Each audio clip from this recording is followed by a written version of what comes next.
So you are now ready to cast on. So the first thing you want to do here is get used to the movement of inserting the needle, while you have it in your right hand, into the slip knot.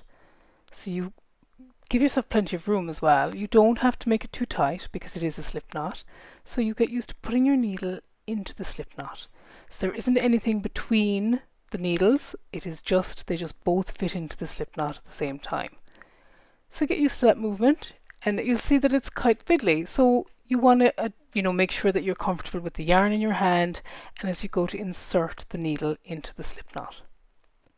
Now I am holding my needle in from below. You may also be holding it from above.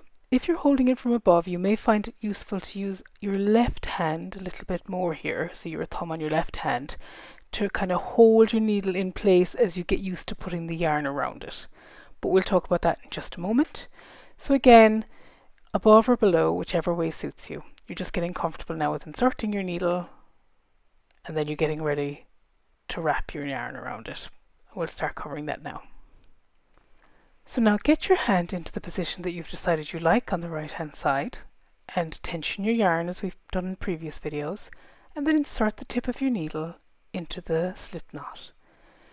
Using your index finger, take your yarn forward around your needle. First though, look at how the needles are positioned. You don't want the tips too close to the slip knot because there's a danger of them escaping, and you don't want them too far away because you would have to stretch very far with your fingers in order to get that to work. So about what you can see there. You'll get used to it and it'll be something that works for you. Reaching is not very comfortable. So using your index finger, take the yarn around the tip of your needle from below. So you see it goes below the needle. And then it comes back between the needles. So it's between the needle tips. So let's see that again. You bring the yarn around the tip of your right hand needle and snug it in between the two needles. So in this, I am using the space between my thumb and my index finger to hold my needle to give it stability. Now, you bring the needle back towards you. So we're going to watch that again.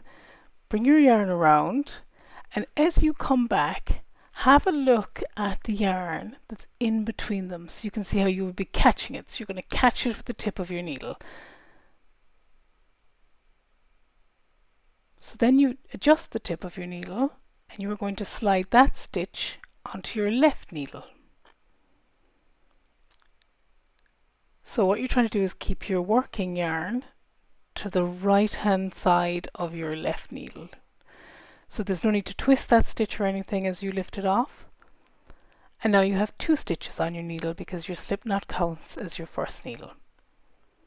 So let's see that again from above when you're using your hand in a different position. So if you're using your hand held above, you have your yarn tensioned over your index finger. This is not my style of knitting normally, and you can tell. So again, you insert the needle, you make sure that there's nothing between them. You go around the needle from below the yarn, and then you bring the tip of your right needle back and you grasp the yarn that you've just put between the needles and you bring that through. And I'm a little bit too close to the tips in this because I'm not used to using my index finger sticking up like this.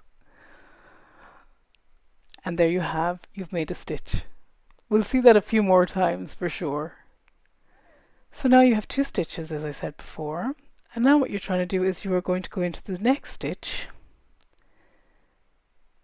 and you are going to wrap that stitch, and then you're going to bring your needle back out and catch that and pop that onto your left hand needle.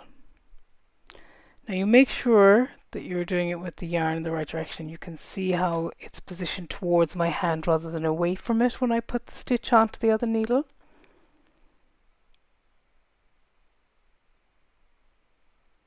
So it pulls towards me from that side.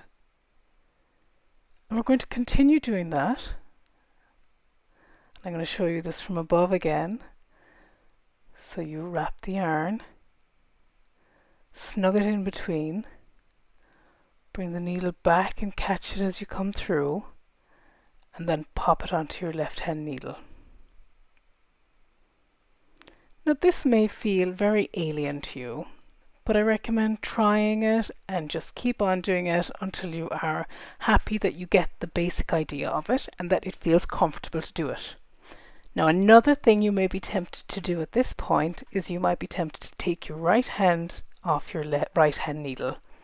May I encourage you as best you can to not take your whole hand off the needle. Practice